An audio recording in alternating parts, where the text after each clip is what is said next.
A real estate kingpin and his wife living the good life. They were very successful, entertained quite a bit, very social. Until an unthinkable crime. The most evil, vicious case Munster's ever seen. And behind it all, an unlikely mastermind. He thought that he was above everyone and then got caught with his hand in a cookie jar. He's not the guy. There are just crazy people out there that do terrible things to other people. A tale of malice and greed with a surprising gay twist. Tonight on Power, Privilege, and Justice.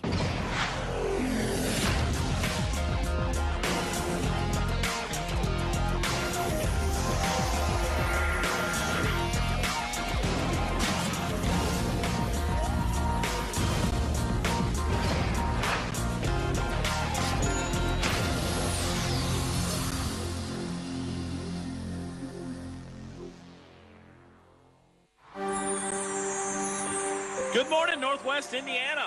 It's a little before 9 o'clock. Looks like we're in for a nice day here on AM 1230 WJOB, the voice of the region.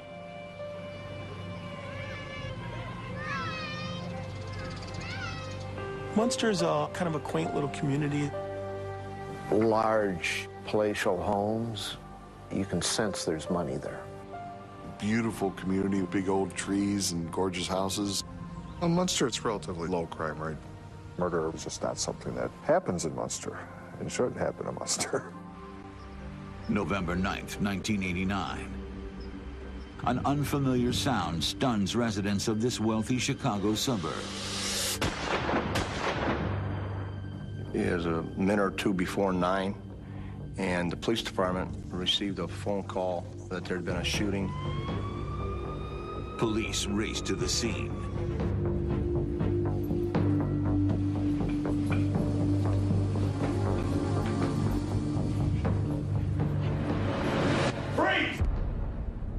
The officer came upon Mark, screaming and yelling, bleeding. The young man identifies himself as Mark Levine. He almost drew down on Mark because he didn't know who he was. Didn't know whether there was somebody still in the house.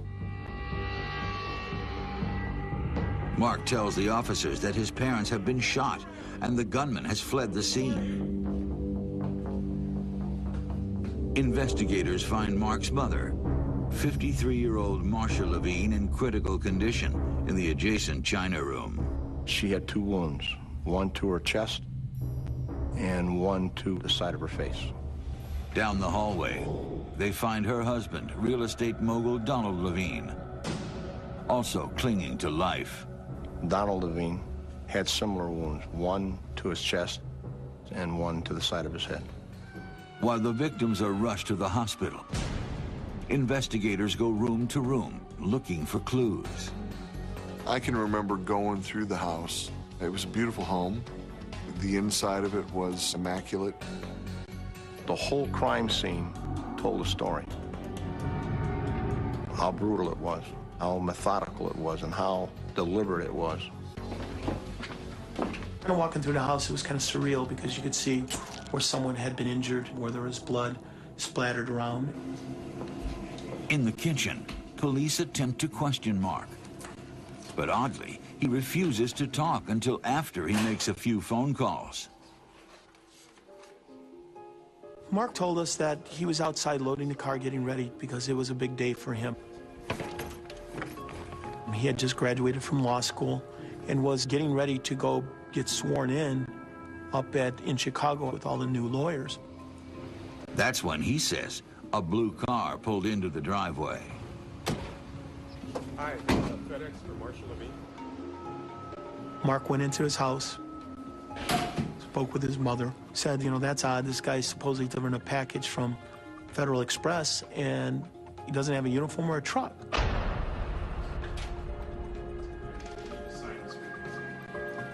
The individual came out with a handgun. All right, get down on the ground. When Mark got down, he was struck on the back of his head. He claims he blacked out for a few moments. When he came to, he heard his mother scream and then a gunshot.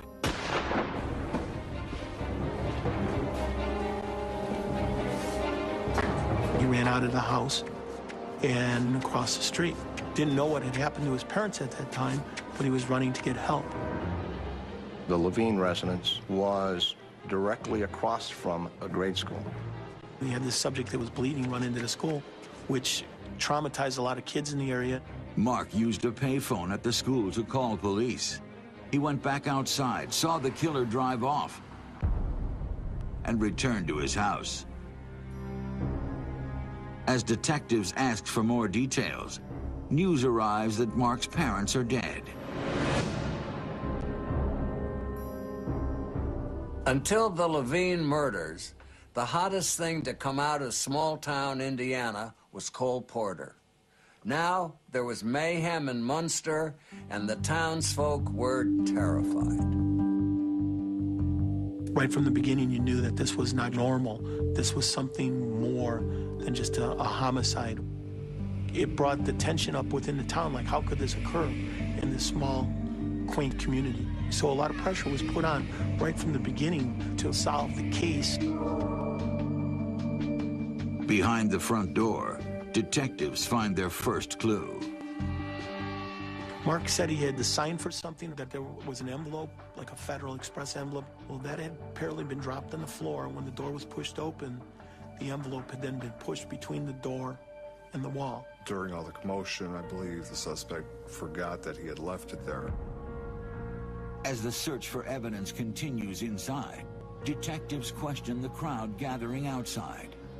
There was a great deal of information that was obtained from neighbors and parents who had dropped off their children at school. Witnesses say they heard gunshots and then saw a young man run screaming from the house. Moments later, a second man emerged from the house. When he approached his car, he struck the hood in a quick, violent manner. The man circled around the neighborhood as if he was lost, then finally sped away. Someone local probably wouldn't have done that. It was like this person came in to do a job. Police issue an APB with a composite sketch and a description of the getaway car. You know, a very big, large man that had a full beard, driving a car, nondescript blue Chevy Corsica. We pulled what's called an offline search, a search that resulted in about 800 hits. We were kind of chasing an unknown, someone that had come and done this very serious crime in our small, quiet community, and then just kind of disappeared into the thin blue air. 2 millionaires in the morgue, no apparent motive, and now a beefy, bearded hitman with a bad sense of direction. This mystery in Munster was just heating up. It happened at 9 this morning in this fashionable Munster neighborhood. A man claiming to be a delivery person got Mark Levine to let him into the family home. But once inside, Levine was ordered on the floor and struck on the head with a gun. Mark's parents were also home. The assailant then proceeded into the house and shot both Mrs. Marsha R. Levine, age 53, and Donald Levine, age 55. It was all over the place. We don't get much Chicago press down here unless it's something big, and it's plastered all over the paper. This investigation is ongoing. We are continuing to determine if other parties were involved in this killing. That is one aspect of this case that needs to be resolved. It really was quite an affluent community. A double murder on a workday morning was huge news. Prior to that date, the last murder that we had in town, I think, was 8 years before that. The police department, I'm not sure that they worked many homicides because you just didn't have that in Munster. There was intense scrutiny because, one, it happened in Munster, Indiana, and murders don't happen in Munster, and especially of a very wealthy couple. I mean, who would do this?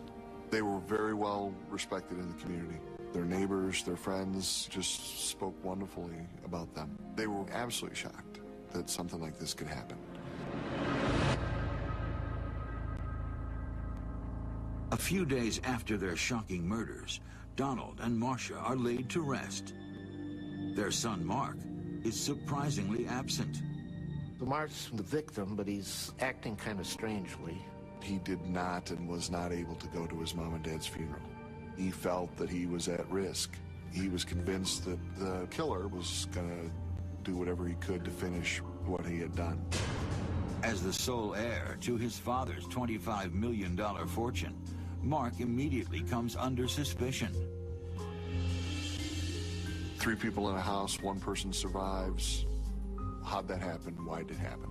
Maybe this kid's got something to hide. Mark was supposedly one of the targets too, but survived. How could that be? Parents were shot, Mark was hit on the head. Why wasn't Mark shot too? After skipping the funeral, he hires an entourage of armed guards. He immediately goes into hiding under very, very, very tight security. When he pulls the plug on several of his father's real estate deals, police grow even more suspicious. They ask Mark to take a lie detector test, and he complies. Polygraph was given, and it was inconclusive. The kid was all over the board. On paper, Mark Levine was a Jewish mother's dream come true. Devoted son, hard worker, graduate of Yale Law, but his behavior was so peculiar. Either he was hiding something, or he got hit in the head really hard. He did have things to gain from the death of his parents, but then the injuries he had sustained were fairly severe. And his concern and his love for his parents, he idolized them and they idolized him. It was kind of hard to say that Mark had done this.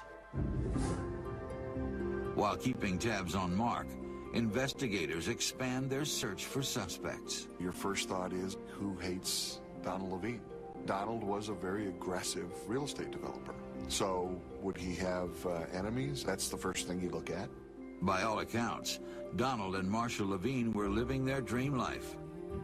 The son of a wealthy furrier, Donald was raised on Long Island's Gold Coast with his younger brothers, Robert and Billy.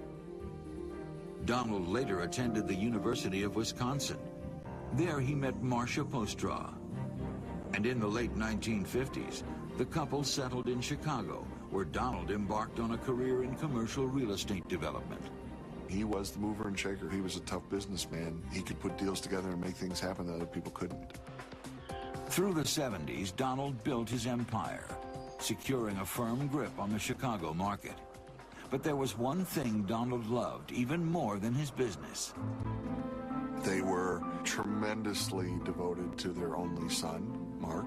They were very, very involved in his future and his education and everything that he did. He was referred to as the young prince.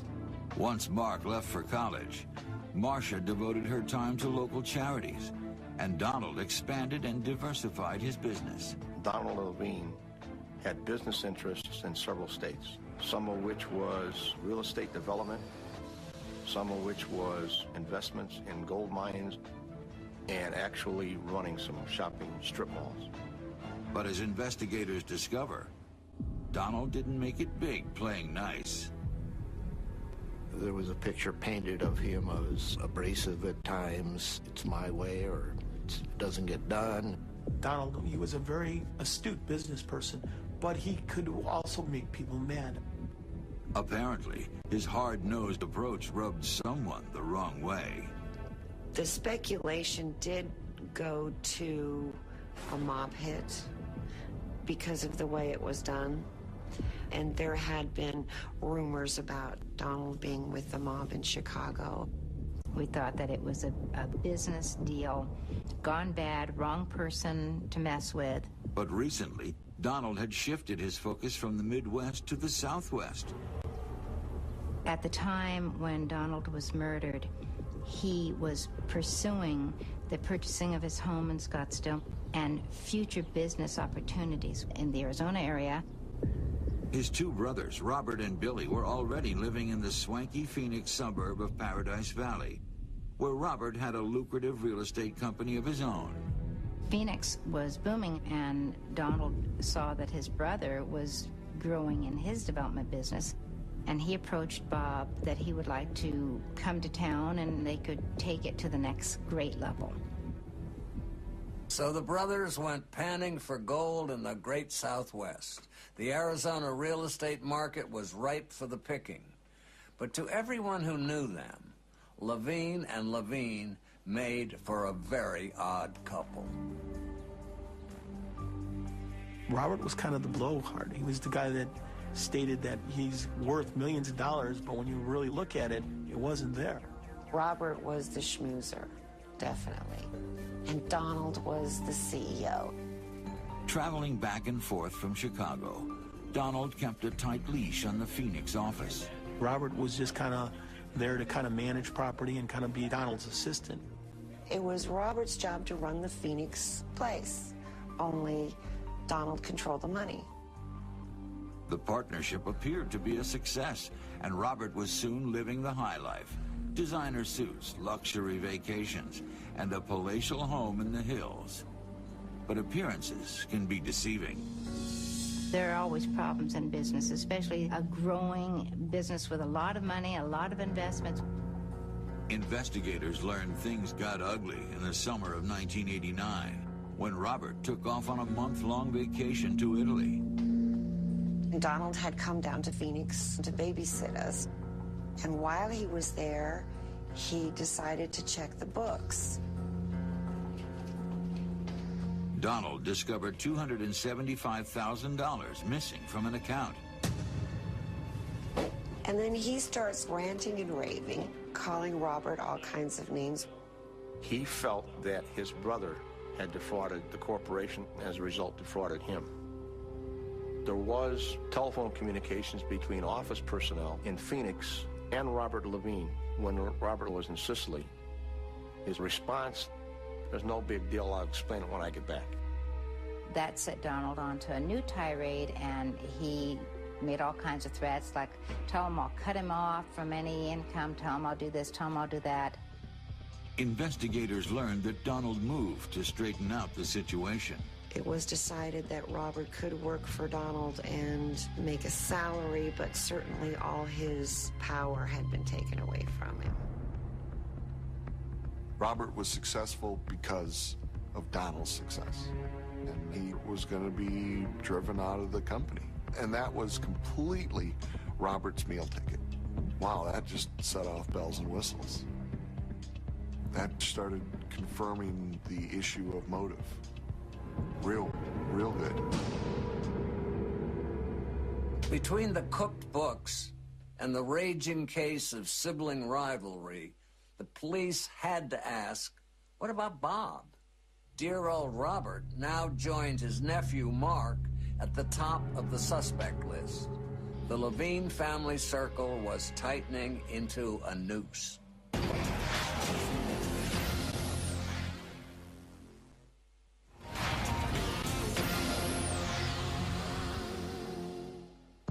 As pressure mounts in the Donald and Marsha Levine murder investigation, cops are faced with two possibilities. Either Mark Levine tried to cash in early on his parents' fortune, or Donald's brother Robert took the fast track to CEO. Then, investigators get their first tangible lead. Inside the FedEx package, they located a map, which had Midway Airport circled on it. So our gut instinct, of course, was that the subject flew into town and rented a car. We served quite a few subpoenas on the rental car companies, and one evening we get a call from one of the companies. They match a rental car to the one seen at the crime. He had a list of 4 blue Chevrolets that he rented that day from Midway Airport. And as he's going down the list, he finally hits, I think it was the third one, that was rented to a Robert Levine. Bearded and burly, Robert fits the description of the gunman. But when police confront him, he produces an ironclad alibi. Ultimately, you found out that the night of the murder, Robert was having dinner with a group of people at a nice restaurant in Phoenix. And so then the investigators kind of shifted gears. Is this another false trail? Is it something we haven't found yet? Detectives take a closer look at the rental car agreement with Robert's signature. You knew there had to be another piece in this puzzle. As we went through the rental agreement, we were able to find a phone number that wasn't Robert Levine's. Phone number had a Phoenix prefix. So we got on the phone with Phoenix PD and talking back and forth, we found out that that phone number was to a Bruce McKinney out of Phoenix. And that started the process of focusing in on Mr. McKinney. They run a background check and learn that McKinney is married with kids and working as a handyman, carving wood figurines at an amusement park. He has just one arrest on his record. But other than that possession of marijuana with intent to deliver, McKinney hadn't been a target of anybody, hadn't had a criminal record, really hadn't done anything. But then they get a hold of McKinney's file. When I first saw Bruce McKinney's Arizona driver's license, and I first saw Bruce McKinney's mugshot from Phoenix PD, and you would have placed either of those two next to the composite drawing, they were one and the same. That was a fantastic match. And there's another connection. When we interviewed people from the Levine business, McKinney's name came up as having been a past employee. Apparently, McKinney was hired as a favor to the youngest Levine brother, Billy. But what he did for the company, no one seems to know. He had been coming into the office quite a bit. He was supposed to be scoping out some land deals in Tucson or something.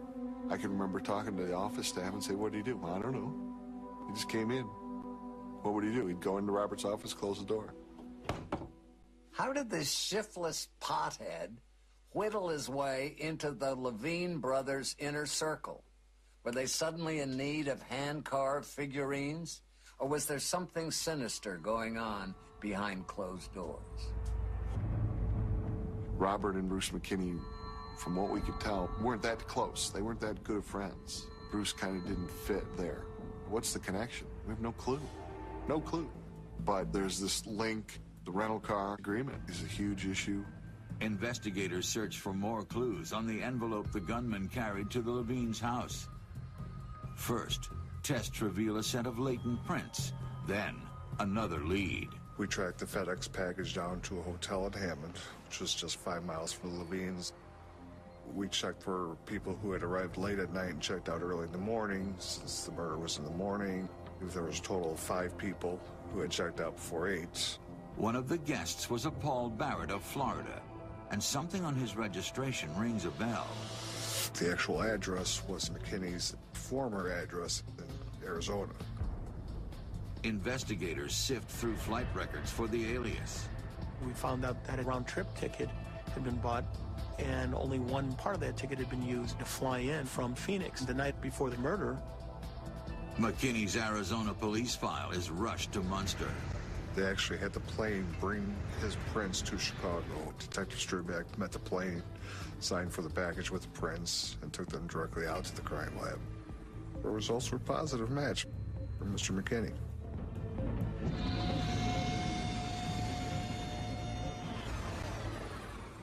This was a huge moment for the Munster police. But if they thought they had the tiger by the tail, they were in for a really big shock when they found out where else Mr. McKinney had left his prints.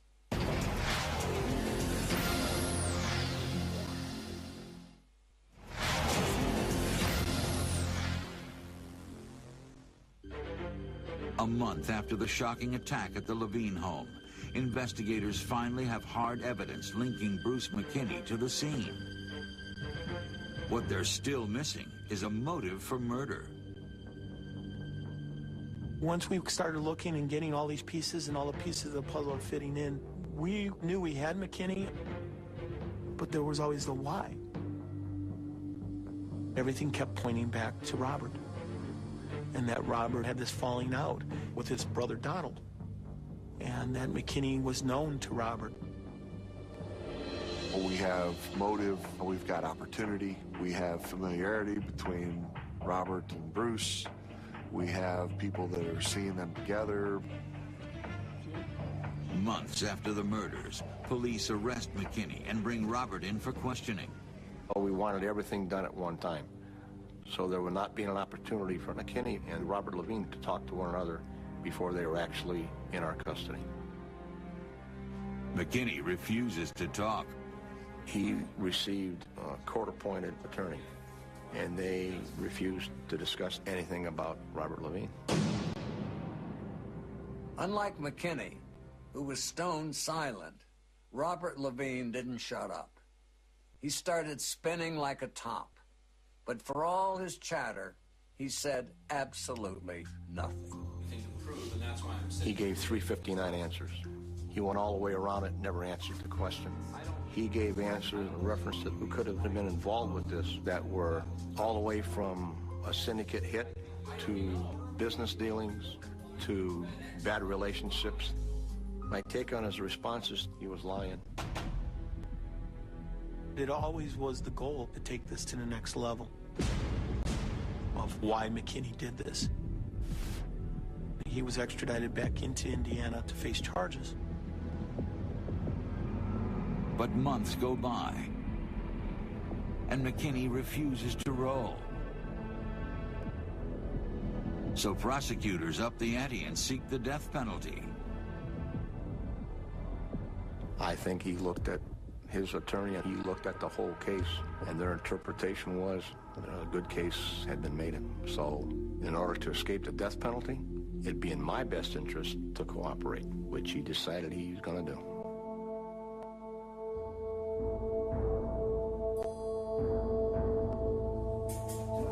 I can remember to this day him being on one side of the table, me on the other, and me reaching over, shaking his hand without any emotion whatsoever. Just sat and explained how he walked into somebody's house and just blew away 2 people. It was unbelievable. McKinney tells them Robert offered him $1 million to do the job. Then the planning began. McKinney and Robert had actually come out before the murders and scoped out the house, did a reconnaissance trip. They rented a car utilizing Robert Levine's American Express card and his Arizona driver's license. Robert Levine showed Bruce McKinney the layout of the neighborhood, of the house, and what the house allegedly looked like inside. Then, McKinney says Robert told him the ideal time to strike.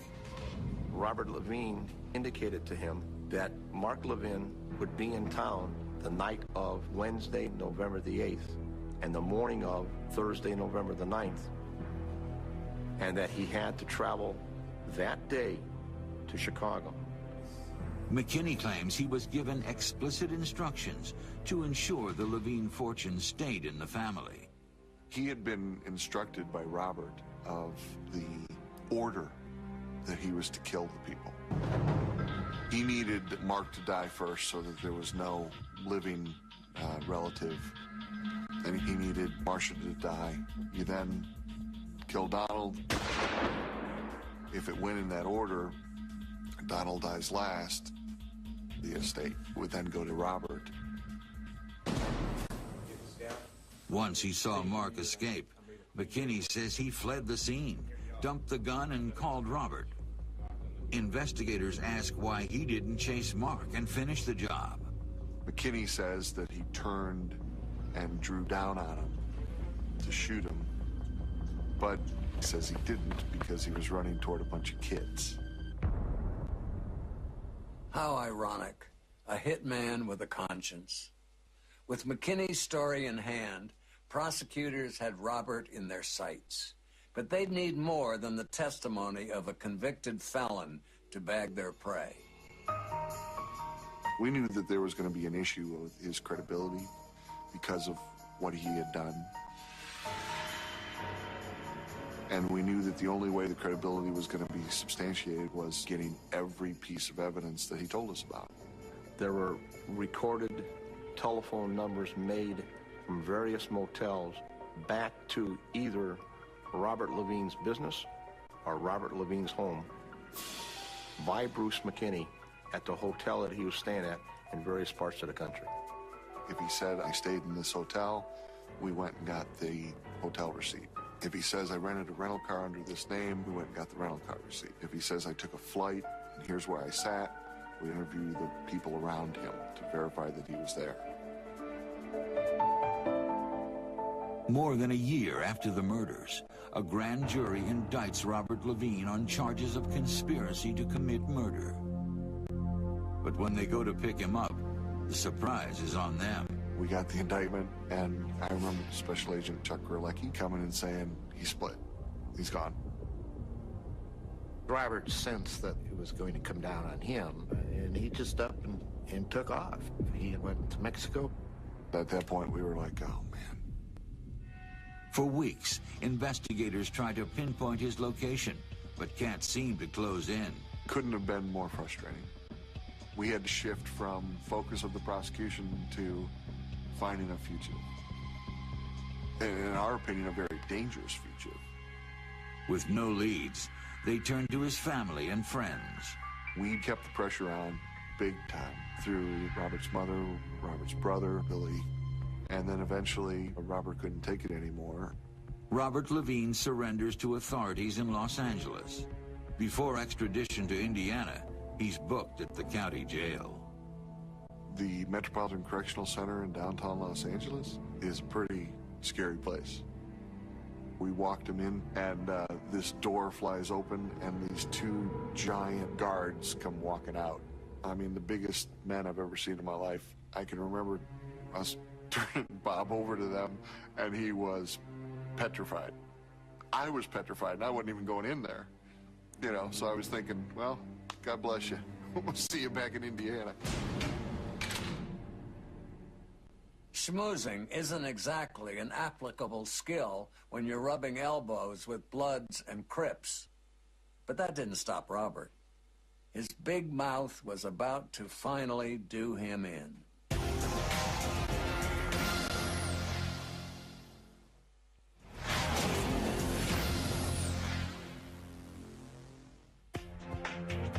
Awaiting federal trial, Robert Levine remains behind bars, accused of conspiring to kill his brother and sister-in-law.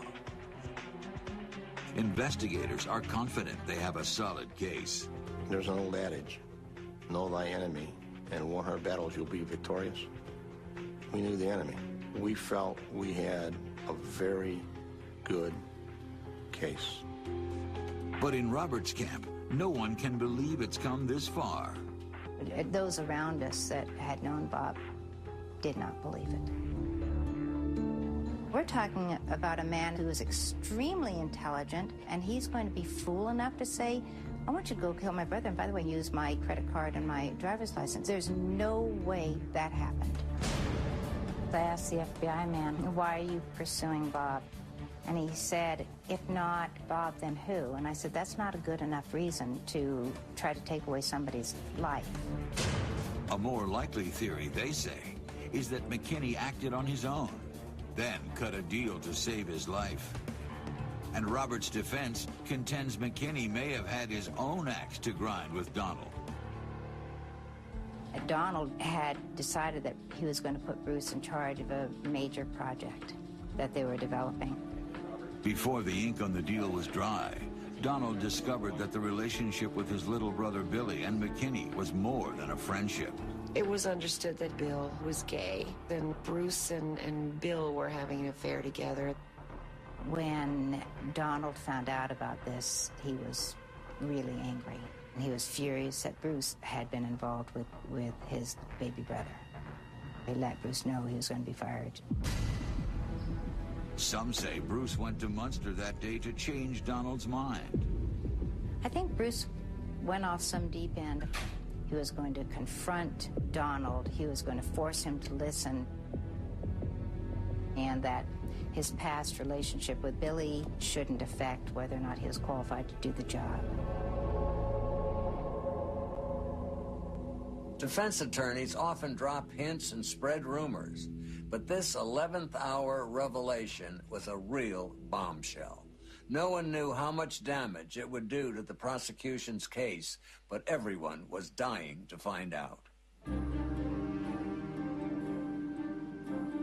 Every day there wasn't a seat to be had. Ladies from the community were there with their brown bag lunches and their cushions. You know, they could sit on and watch the show. A respected family in the community murdered, their son injured, the brothers charged with hiring the hitman. It just had all the elements. From day one, all eyes are on the defendant. Robert sat at the table with his lawyer, acting very confident.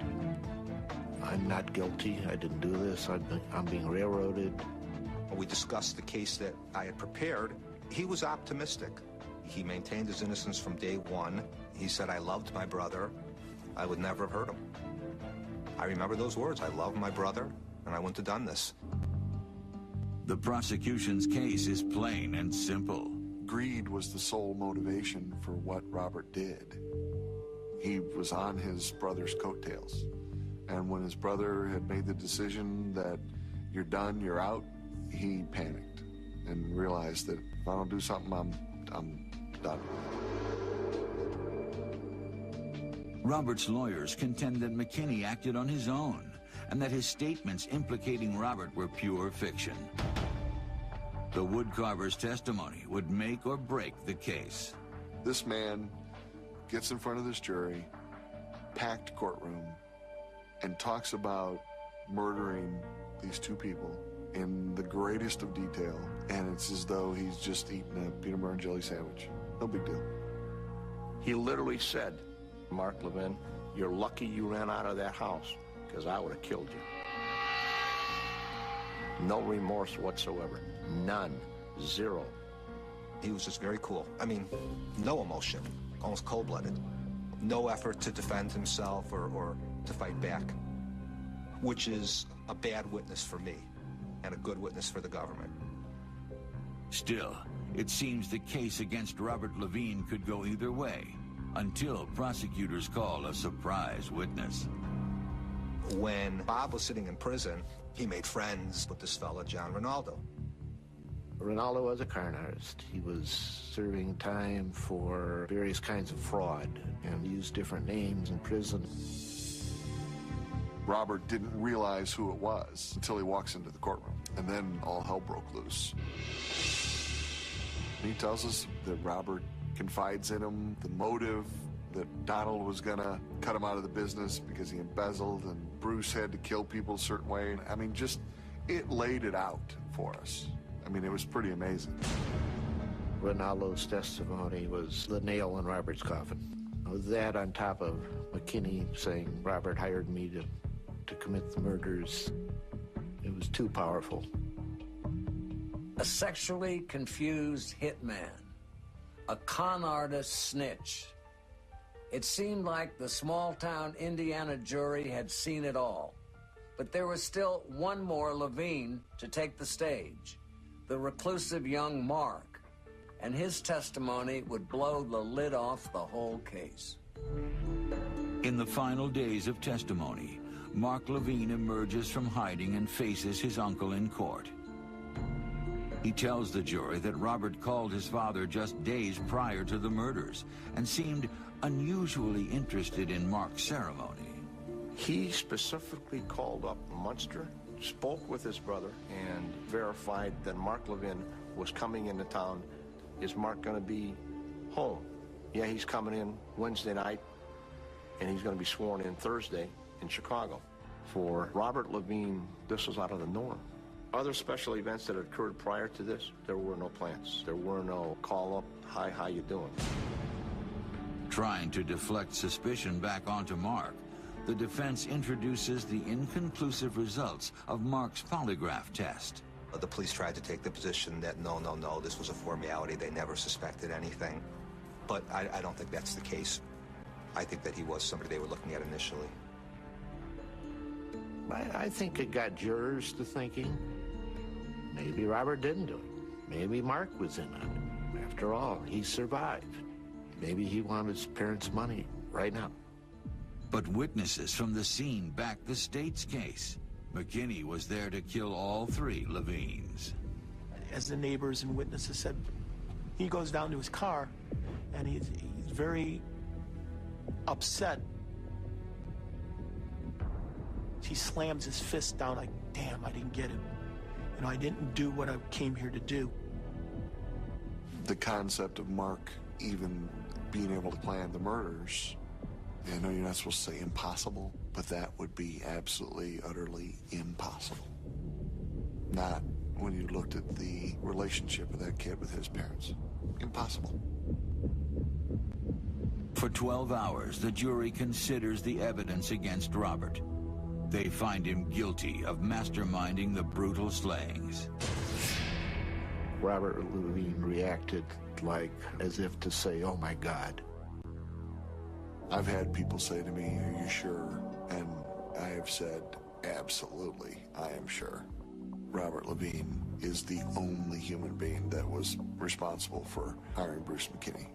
Robert wanted to maintain a lifestyle that he had grown accustomed to, and he was going to do whatever it took to maintain that.